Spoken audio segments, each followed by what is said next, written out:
Hello, everyone, and welcome to another episode of Tiff Talks Tech. I am excited because today we're going to be talking about adapting lease terms to modern renter expectations. And so I am joined by Terry Wang, who is the founder and CEO of Release.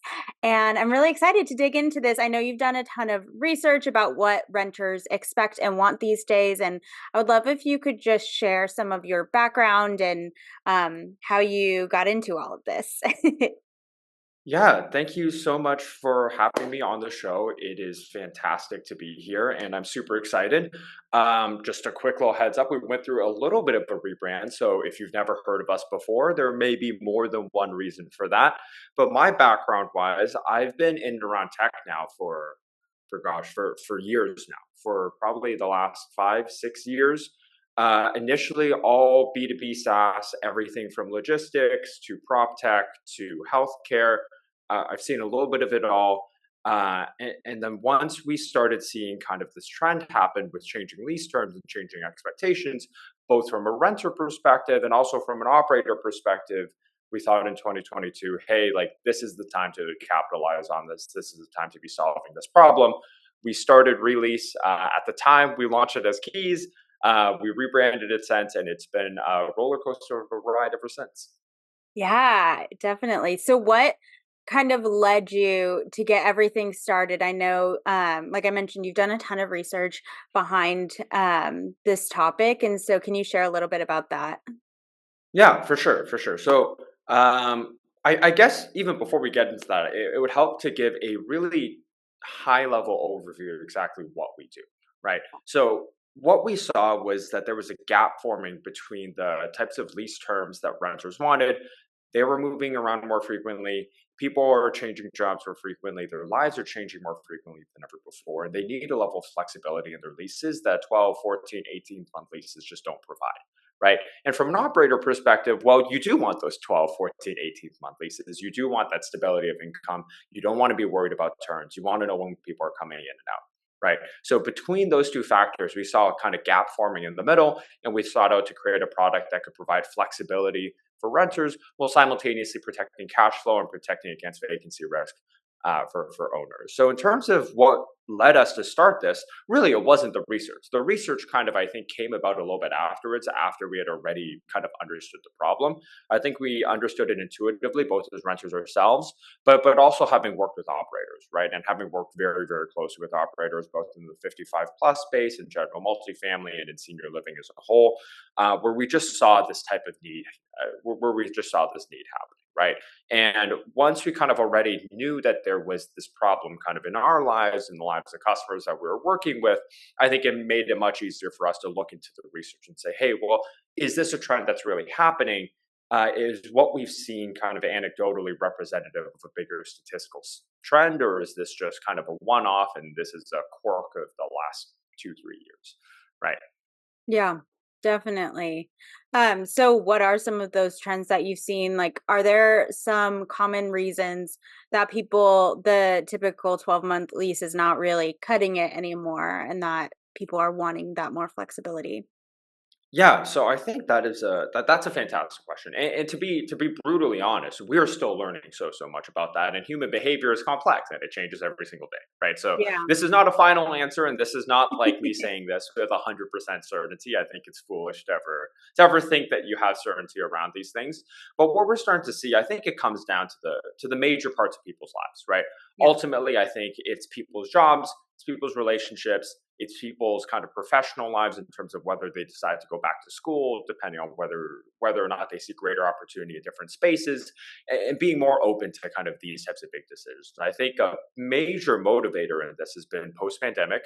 I think we've seen a lot of the big jump to remote work kind of take a step back, right? So not everybody is going to work remote fully forever, right? People are still going to be going into offices, people are still going to be working. But what we do see as a lasting change is that people are expanding the scope of where they're looking for work, right? They're more open to looking across the country. They're expecting that amount of flexibility to say, hey, I'm not just shopping in my local market. I'm shopping across the US or across Canada or across Europe if you're out there, right? And that gives them a ton of ability. They can look for higher wages, they can look for more competitive positions, they can work for companies that align with them better. They're not limited to their local markets anymore, right? And I think that that type of freedom and flexibility is going to be something that people want, regardless of whether they're working remote or working in person. And as more and more people work in person again, that just means that they're actually going to have to physically move, or there's at least going to be the significant risk that they physically move, right? I think that's the biggest driver, and that in connection with I think normal human relationships is just the way that it goes. If you have roommates, or roommate ends up leaving because of work, well, you kind of have to move, right? Or if you're living with a significant other and they end up having to move because of some type of work or school situation, well, I guess you're in for the ride, right? And that's really what we see kind of across the board. I think that's a predominant reason, although there's other trends that I think are also fairly interesting. Yeah, and I know you said you worked in the senior communities. Is there anything different that you've seen across different demographics? Um, Maybe different locations, anything like that that you have kind of seen? Yeah, so we've seen a ton. There's big differences, obviously, right? Yeah, Like when we're looking at older adults versus when we're looking at the vast majority of renters, they're almost two completely different markets. So though we see a lot of the kind of demands are actually very, very similar, which is interesting, right? Largely what I've been talking about has been kind of the traditional rentership base, 25 to yeah, 35, on the younger side, kind of earlier in their life, in their kind of lives as adults. But when we're talking about older adults and senior living, what we're starting to see is that there's a brand new market for different types of senior living, right? Everything from 55 plus communities that are really focused on luxury, premium kind of amenities, and a way for people to really connect with folks and kind of get out of having to do the maintenance of their homes, all the way up to things like skilled nursing, where there's a lot of healthcare involved, right? And the way we've always seen this kind of on that market is it's a continuum of care, right? mm, Which means that starting at kind of 50 to 60, you might be at the top of your game. You might be feeling fantastic, but hey, you're empty nesting at this point. There's not a big reason for you to keep this huge house that you've lived in for the last 25 years. You want to downsize a little bit. You want to travel more. You want to spend more time kind of at the beach at a cottage you might have. What that essentially means is that you're going to downsize into an apartment, and you might want to pick a 55 plus apartment because you don't want to be living around with 20-year-olds who are throwing parties yeah, all the time, right? And you'll be upscaling from that to different types of options as your healthcare needs change, as you go from 55 to 65 to 75. And this is a decision that you make with your family and your close and your loved ones. And this is something that's oftentimes out of your control as well. You never know when something's going to happen, when you're going to need more support, and having that flexibility to be able to change those needs as they come up is super, super helpful, right? yeah. That totally makes sense. I know I kind of went through that with my grandma. My grandma's like my best friend, and she had kind of a health scare this last year, and so she's like, "Okay, well, do I need to move into a senior living community?" And so we like had that whole conversation, and you just never know when your health is going to shift and you may need more care like that. So that's a really good point, and I could definitely see how that would affect things when it comes to moving. 100%. Yeah. 100%, because it's also such a sensitive topic, and both for lifestyle reasons and I think for cost and for kind of pride reasons. You don't no Yeah. Nobody wants to go into a higher level of care than they necessarily need. Feels kind of uncomfortable, right? Yeah. But you also want you want the peace of mind and knowing that you can always move up or change your needs as you need to. And when these buildings are oftentimes completely different, like a memory care building might be a completely different place than your regular kind of assisted living home. You can't just move your lease halfway through, right? Because at the end of the day, these are still residential units fundamentally. The business still fundamentally functions like resi. Yeah, totally. So, are there some common lease term options that you've seen renters are really looking for and kind of leaning more towards? Yeah, so we're starting to see more and more awareness towards that, right? Yeah. So a bit of a demographic, so a bit about the demographics now at this point. On the older adult side, I think in terms of what we've seen, I think the vast majority of times they're 12 to 36 month leases, if they even call them leases, are oftentimes tied to other types of service agreements. So that's fairly complex.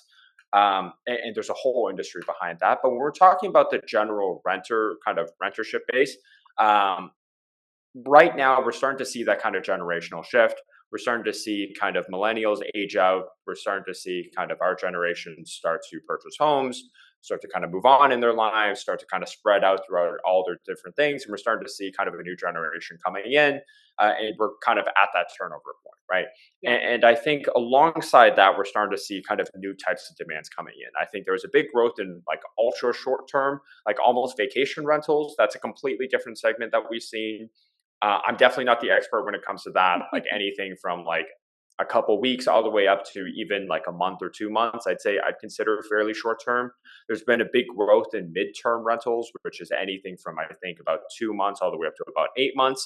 And then from a long term rental perspective, I think there's two big trends in place. People want this month to month less flexibility. And on top of that, they're also being provided with way more options because from an operator perspective, revenue management is the thing. You can provide these options to people, and there's a whole load of complexity when it comes to that, right? Yeah, totally. Um, and with like the emergence of more flexible lease terms, how does that impact the satisfaction of those renters? Yeah, so that's a great question, and I think it's helpful to break that question down into two separate components, right? So if we think about satisfaction, or even three pieces, right? I think when we think about satisfaction, we can think about it at each step of the kind of resident journey before they've actually agreed to sign that lease. So while they're still a prospect and they're in that kind of sales leasing motion, while they're a resident of the building, kind of when they're just living all the way from kind of that initial moving experience all the way to kind of as they're kind of moving out. And then there's the post kind of rental experience, right? So what was it like for them to offboard out of a property? How do they feel about this PM company or this building after they've left, right? And I think satisfaction wise, I think the biggest impact these flexible lease terms have is at the two ends, right? People when they're signing leases, especially when they're signing when they're kind of younger or newer renters signing these large contracts, it's a scary moment. They're not super experienced. They don't know what they're getting themselves into, right? So anything that can help provide peace of mind and give them kind of give them that peace of mind of knowing that, hey, I'm going to be all right if something changes, and I'm not going to be on the hook for huge amounts in costs, or I don't have to stay here longer than I absolutely need to, right? That makes that experience way, way easier for people. And now they don't have to kind of weigh difficult decisions between each other, right? And then obviously from a post move out perspective, the satisfaction is huge.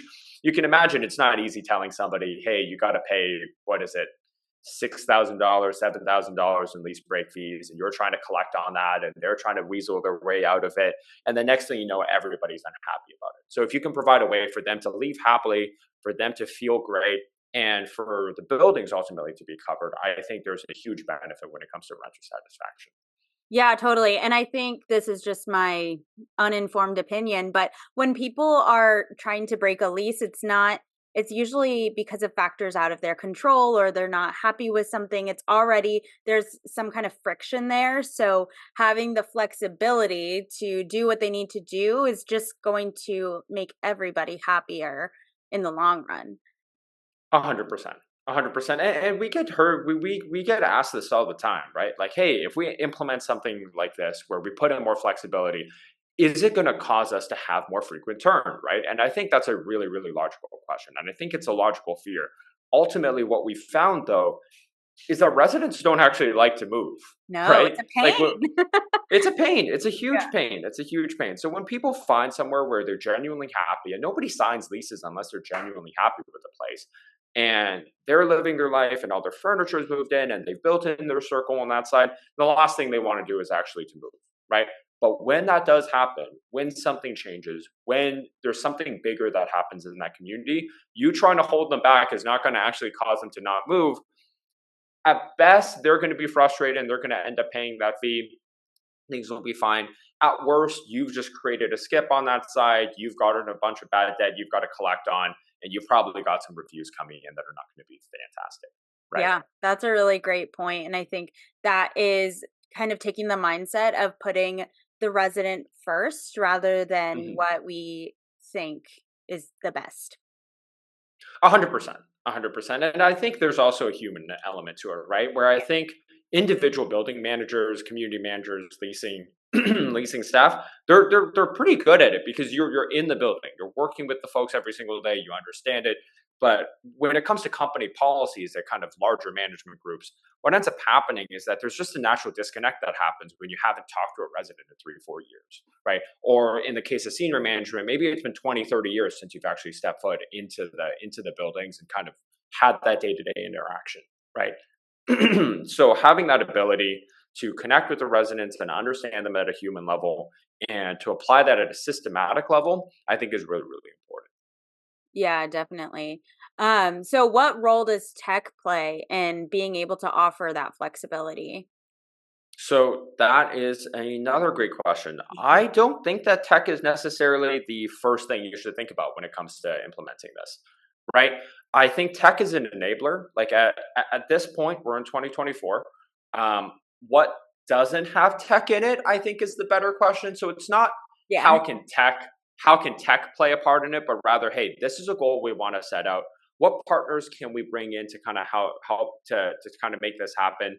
What can we do internally to make this happen? And chances are tech is a critical component from an operations perspective to allowing it to happen, for making the resident experience great, because ultimately most renters are going to expect some form of digital interaction, to Yeah. having it work nicely with your existing operations backend, which maybe 20 years ago, even 10 years ago, a lot of it was paper based, a lot of it was email based. More and more and more of that is software based, right? So the more that you can interact with it, the more that you can automate these functions, the easier that you can implement a program like this, and the cheaper that turnover can be. Yeah, definitely. So I know you briefly touched on this, but if property managers want to implement a program like this, how do you ensure that having that flexibility still aligns with their goals of having a certain occupancy rate or making sure that they're not going so long? Like, how does that work? Right. So that's a great question. I think fundamentally it comes down. Well, the first thing is to kind of strike that clear delineation between where short term leases are and long term leases are. Right. Hmm. I think that most operators these days, they understand short term leasing and long term leasing. And if you are providing options for true short term leases, or partnering with somebody like Sonder or Landing for offering those short term leases, I think it's definitely something for you to consider, particularly if you're in a larger metro area. Yeah. It provides that type of optionality to people who are looking for it. It's a great revenue generator for you, and it's a great way to kind of differentiate your kind of offerings and maybe give out a floor to two floors of a specific building, and you can kind of diversify your income streams on that side as well. Right. Yeah. So, from a short term leasing perspective, the best way to do so, I think, is just to treat that as a completely different asset. In terms of offering out flexibility and kind of launching one of these programs, what we do when we work with operators is try to get a sense of what's happening at the buildings already, right? Where are residents at right now? What is average occupancy looking like? When people are moving out, is there any data on why they're moving out right now? What can we learn from these things? How can we think about implementing a program like this? And from a leasing standpoint, we're still kind of putting in those 8, 10, 12, 14-month leases. We're just making sure that, hey, there's a flexibility clause essentially added to those. Does that make sense? Yeah. Yeah. I think that definitely makes sense. Um, are there other ways that a program like this can help offer more convenience for the resident? And like, how can we do that? Yeah. So in terms of convenience, I think fundamentally, I think the biggest thing when it comes to that, I think right now, let's be honest here. I think as somebody who's worked with a lot of community managers, and I know you've literally been in that role for years and years before, right? Yeah. So if a resident kind of comes up to you and is talking to you about, hey, I need to move out on this thing, something needs to happen, can we work something out? I think most of the time you're working with them to try to find a solution across, right? Yeah. But the challenge is that you're trying to work within your processes and trying to negotiate and figure out how this works. Tenants are trying to figure out how that works. They don't know any of this. It's probably the first time they've ever gone through this in their life. You probably only deal with this maybe once or twice a month at most, right? So there's a ton of time that gets wasted here, and it's not very productive at the end of the day, right? So from a convenience factor, if you can set up something flexible in advance, if you can make it really easy to deliver through a technology based solution, and tenants can just indicate that they're moving out, and it'll have a lot of that back end happen automatically, that makes your life easier as a manager, and it makes the resident's life just so much easier, right? Now, instead of having this weird kind of situation where you're going back and forth on email with somebody, hey, you know when you're going to be moving out, you know when you're what you're waiting for, you know what you have to do, you know the next steps in kind of that move out process. You can kind of take that one by one by one, right? Yeah, and I think that goes along with so many companies have initiatives to start automating. And so I think that really just automates that process. And it's kind of an area that not I think not a lot of people have really tackled as far as automating things. So I think that's Exactly. Exactly. Even in move outs, kind of a broader scale, I find in terms of the operators that we've worked with and we've started working with and have thought about working with, we find that even where automation is really strong, move outs are typically one area where the automation is coming in last, right? There's Mhm. just so many little pieces and there's so much kind of interactivity between kind of core functions, between operations, finance, maintenance, that part is often still done via phone calls and email and written notices and tenants just packing their stuff up and leaving and not telling you that you're supposed to set up the freight elevator, Yeah. right? Like the thing is that process needs to get automated over time. And I think this is one step forward in that. And I Yeah. think over time, that broad process is going to feel much simpler to adjudicate for everybody. It's going to be much smoother. And that's going to allow us to bring down turn costs from an operational perspective and make that experience just much smoother for tenants as well. Yeah, I think move outs are so stressful for the resident, but it's also more stressful for the on-site team as well. We don't really think about that as often and all the things that they have to do for each move out. So I think that is a great point.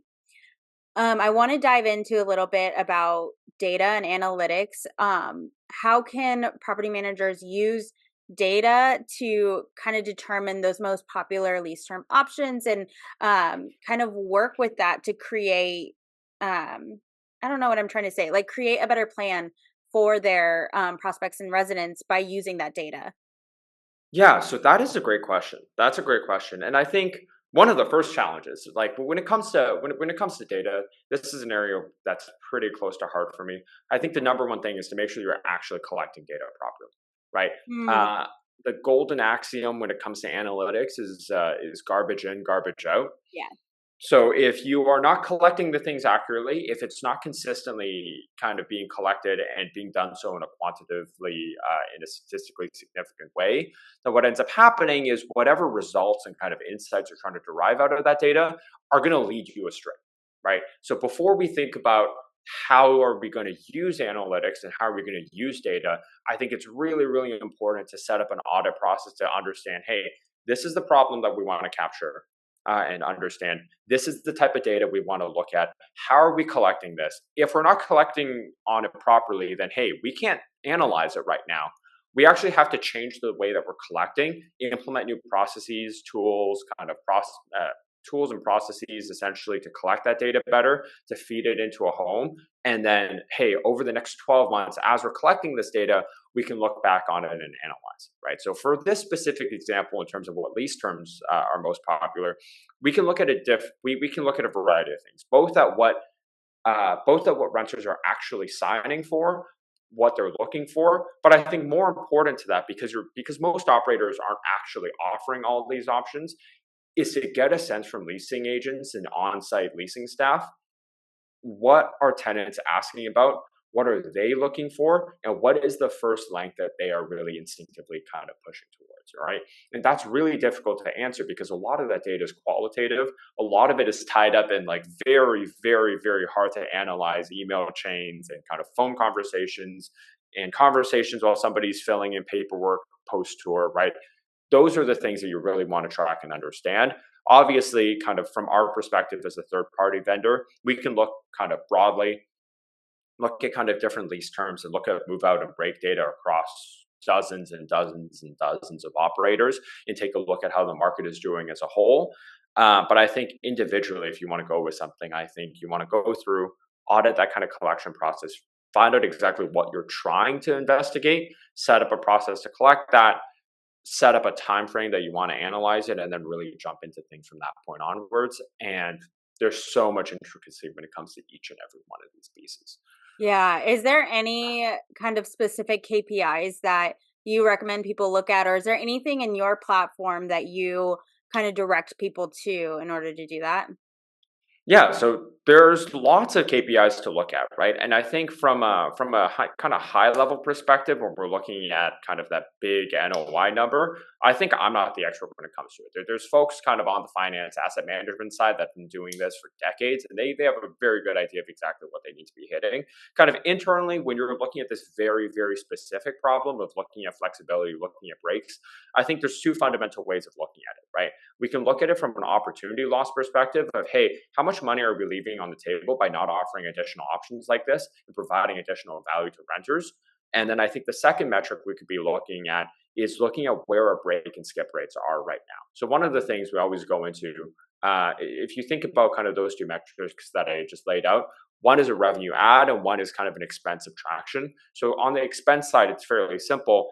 How many people are skipping right now or breaking? What are those breaks or skips actually costing you? What is the collections rate like on those components? And if any of those are significantly lower than you actually expect, or they're producing significant losses, I'd say you should really look into a program. It might be our type of program. It might be something different. It might be a completely different type of coverage product. But that is something to look at in terms of avoiding those types of losses and making sure that that experience is better for tenants, but also that the financial performance is better for the buildings. And then from a revenue ad perspective, I think part of it is just doing studies and going out there and analyzing what Yeah. percentage of tenants are actually open to this type of program or interested in this type of program, and trying to figure out if this can be a revenue generator or a differentiator for buildings as a whole. Yeah, and you can always test things all the time. I remember Exactly. I was over 70 properties, and so I would always pick 3 to 5. Let's do a 90-day test and see if this actually makes a difference. For your Exactly. And that's, I think that's the golden way to do these things, yeah, right? You can go study numbers and KPIs for literally years and not come to a conclusion. Whereas sometimes all you need to do is to take a 90 to 120-day pilot, figure out what you want to test, run that pilot efficiently. I think where people get into trouble is, one, they're piloting too many things at once, so they're getting mm, overwhelmed. yeah, Two, they're piloting things without a clear idea of how they're going to succeed.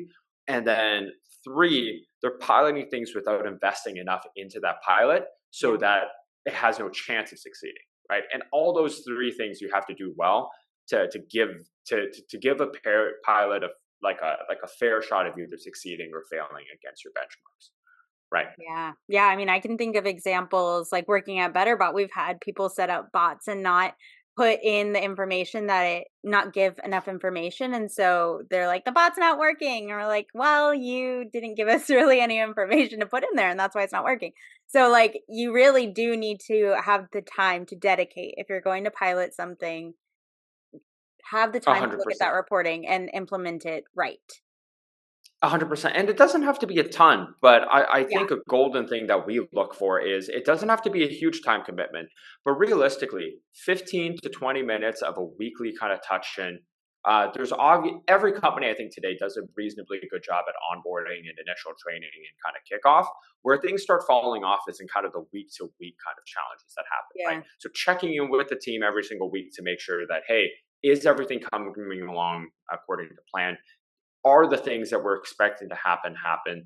What were the challenges that came in from residents or from staff, depending on what type of solution was implemented, and how are we going to improve that over the next week or 2 weeks? Right? And if we're doing that kind of tracking issue solution process every single week, and it doesn't take more than 15 to 20 minutes usually, what ends up happening is that just nobody knows, Yeah. right? Yeah. So with that, I want to ask, have you seen any kind of challenge that has come up with people implementing a product like this? And then is there a creative way that you've seen them overcome that kind of challenge? Like it could either be with Oh, training or with the residents themselves, like anything like that. we have seen every type of challenge, and those challenges, I think, are both.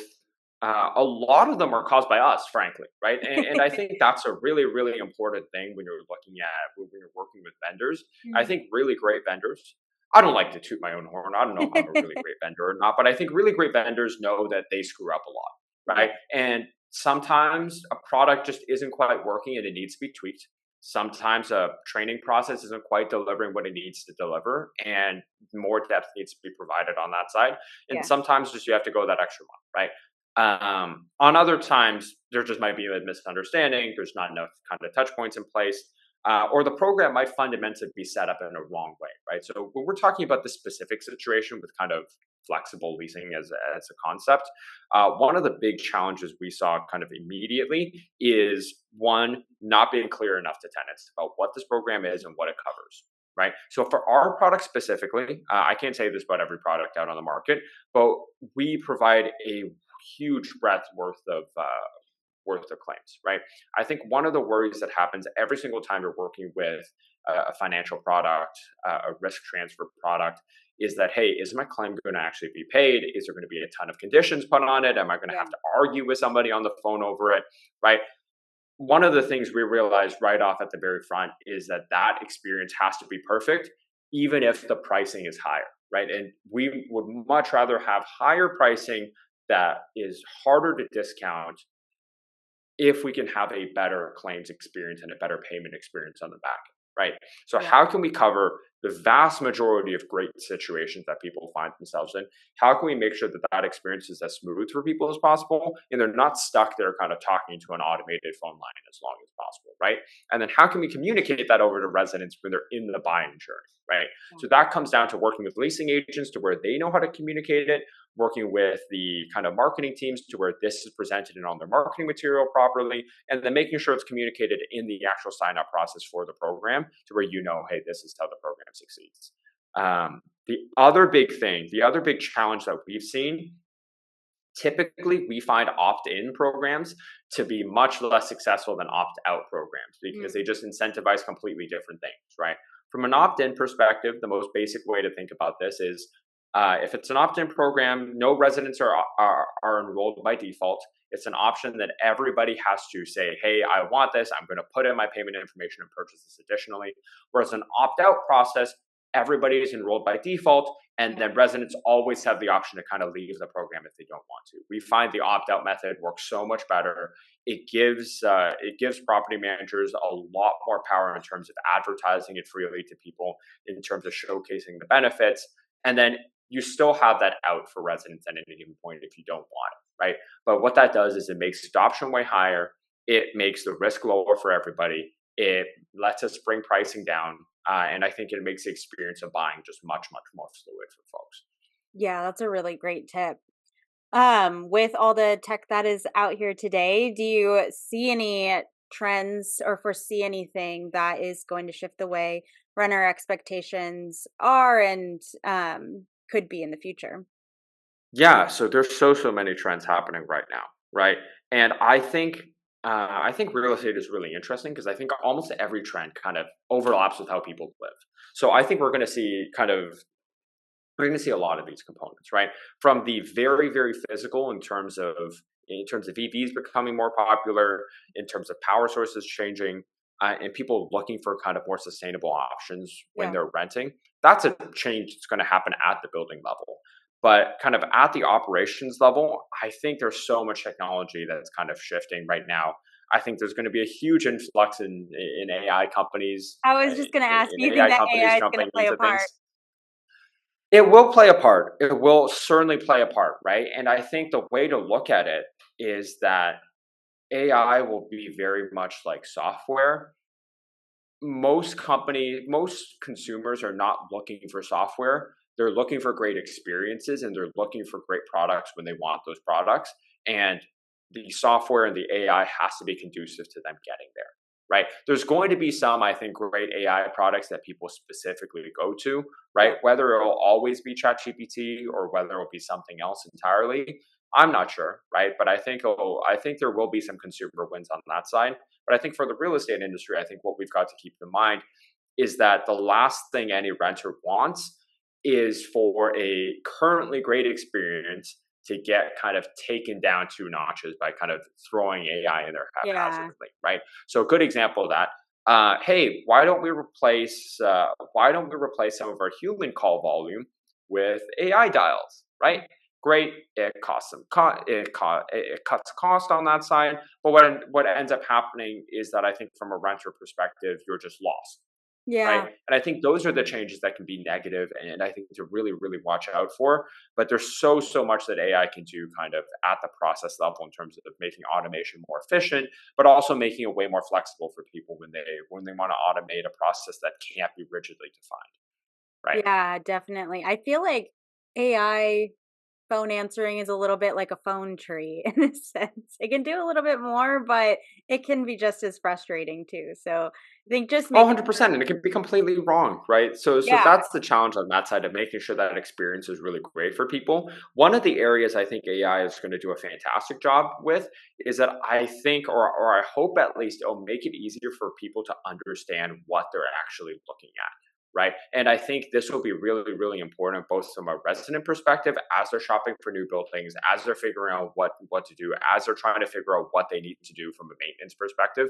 I Yeah. think it'll also be helpful for leasing agents, leasing agents, on-site managers, while they're going through their jobs, to have somebody always with them to be able to answer questions and to be able to kind of help them throughout their jobs to understand this is what I need to do in this moment, and these are some ways I can go about solving this. Yeah. Right. Yeah, definitely. So as we kind of close out, are there any key takeaways that you want people to remember about this kind of technology and just implementing programs like this? Yeah, I think there's so many takeaways when it comes to this, right? And I could probably sit here for another half hour, kind of droning on and on and on. And next thing you know, they're not takeaways; they're a whole nother episode. You're gonna have to pound it up differently. But I think the number one thing here to think about is that renter expectations are changing. We're looking Yeah. at a whole new generation of renters, both at the younger end and at the older end of the Mhm. spectrum. And I think a whole new set of leasing paradigms is going to need to be in place for those new consumers. I think what we're doing is just one aspect of that. And I think it's an important aspect of that, right? But the more that we can be human with our renters, the more that we can offer up that kind of great experience for them from move in to move out, I think the better that leasing is ultimately going to be. And the more that operators are thinking about these components when they're implementing programs and implementing tech, I think the better that that will be for everyone. Very, very generic top level takeaway. But I think those are the important things for people to remember, that, hey, efficiency is great, time savings is great, cost savings is great, but ultimately, to really improve our bottom line, you got to provide a better experience for people, and you got to make that experience more desirable for folks, and that's the best way to drive performance. Right. We don't want tech to come in and convolute the experience. We want it to come in and make it better. And if it doesn't, then we don't need it. Exactly, right. And I think there's great operators out there that are operating without a ton of tech in place, and there's also ones that are doing it with almost all tech, Yeah. right? So I think there's more than one way to go about it, but I think focusing on the resident as your customer, and if you can take a customer focused mindset when you're designing that experience and when you're designing that product for them, I think that's the best way to create something that brings a ton of value, that has a ton of price differentiation, that can really succeed in today's market. Yeah, definitely. Before we finish out, this is a question I ask all of my guests, but is there a tech tool that you're using right now? And it does not have to be related to this, but is there anything that you use like every day and you're just loving it? Oh, there's so many things on that side that I love right now. Let me think about that. This is one of those things, because I know you had sent me some of these questions ahead of time, but this is one of the ones that I said, hey, no, I don't really want to. I'm not gonna put something there. I'm gonna make it kind of live on the spot. I'll figure Yeah. it out when we get to Don't it. say chat But GPT. there's I've had like three people say chat GPT, no, it's so generic on that but side, and that I is think my everybody favorite knows too. about it. Yeah. It's good. I find it's okay. Like, I use it at this point, but Yeah. at this point, kind of a year after it's launched, it feels a lot like Google Docs does. Of, hey, it works, it's Yeah. great, it Yeah. Yeah. exists. There's very clear limits on what it can do and what I'll let it do, but I just don't really. I like it works great within that. It's not super exciting anymore, right? Yeah. Um, I've always been big on to-do lists. Mhm. There's a really great app called Superlist. well worth checking out on that side. Mm. They came out of beta, I think, a few months ago, but their product has been fantastic. I've enjoyed that a lot. And then if you're still using Chrome as a browser, um, there's a new browser called Arc by a company called the Browser Company of New Yeah. York that is fantastic. It's based on Chromium, so it does all the same things on that side. But I think from a UX perspective, and I think from a technology perspective, I think they're thinking about the browser in the right way. They're doing tons of exciting stuff, right? Yeah. How is But it different than Google? now we're going to jump into a whole thing on browsers. I can put the nerd hat back on. So fundamentally, from a browser kernel perspective, it works exactly the same as Chrome. It's based on the same Chromium browser. Yeah. So all the underlying technology, it'll run the same Chrome extensions you're used to, it'll open up web pages reliably the same way you're used to. But they've got a ton of really interesting features built into it, a ton of really interesting optimizations built into it that makes it faster to use, much more intuitive once you've kind of gotten used to the concept, Mm. and really thinks about the browser as a place where the best way to describe this, when you open up your computer nowadays, I think 70 to 80%, if not more, of what you do is on the browser. Yeah. 25 years ago, that just wasn't the case. Most browsers are still designed in a way for computers of 25 years ago. Yeah. I think building a browser that's designed for what we do today with a ton of these web-based apps, figuring out how to lay that out in a way that makes sense for consumers, I think that's something fairly powerful, right? Yeah. I'll have to test that out. Now I'm intrigued. Yeah, that's pretty great. If the other thing I was going to say, if you're podcasting, Yeah. Riverside is really, really, really great. Ooh, okay. What does that one do?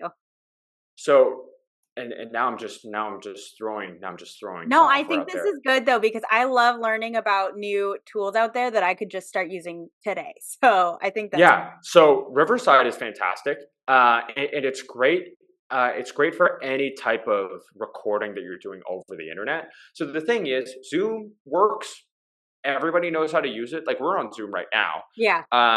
but the challenge is that a lot can go wrong with Zoom, right? Hmm. Because ultimately, we're not recording natively. We're kind of so what's happening with Zoom is that my video stream and my audio stream are getting sent up to Zoom, Yeah. and then the recording is happening kind of at that level. So the video quality is compressed and the audio quality is compressed. And what ends up happening is that if my internet cuts out halfway through, you get a cut in the middle, Yeah. right? What Riverside does is they've developed essentially a video conferencing or video calling system specifically for kind of long form recording. So Mm. what'll happen is that it'll record the video and the audio natively while still having a video call at the time. So what'll happen is that you can record at a way higher quality for both yourself and for your guests. It's just as easy as Zoom to set up. And what will happen if there's an internet cut kind of in the middle is that in the middle of the conversation, it might cut out a little bit. But afterwards, when you get the file, it'll be perfect still because they're recording natively on two sides and getting stitched together at the end. Mm. Super, super interesting. Might be worth looking into on that side to kind of Yeah. feed up the tech stack. And then I've got to throw out a couple options, I think, on the operator front. There's so much real estate tech that gets built these days. Yeah. But I do think there's some exciting stuff happening, I think, I think mostly kind of from an underwriting perspective with new tenants. Lots and lots of new technology on that side. Lots of interesting payments tech on that side. If Yeah. you're not using something like Built or Flex already, you should probably go look towards it. It's a Yeah. good deal for you. It's a good deal for tenants. It's usually the right decision. Yeah, absolutely. I think that's a great, great tip. So thank you so much for joining me. I really appreciate it. I think this has been great information. How can my listeners connect with you and learn more about what you do? Well, if you would like to connect with us, the best way to kind of understand what we do and kind of learn more about it is probably to visit us on our website at Release Rent. That's RELEASE rent.com. Way easier to spell than it used to be. There's a long and funny story behind there, but you can find us there. Find me on LinkedIn. You can follow me, shoot me a connect on that side. More than happy to chat at any time, kind of share what we've learned on our side, or shoot me an email. I'm not sure how we're going to set this up, but I'm sure we can kind of get an inbox link somewhere in a Yeah. video description.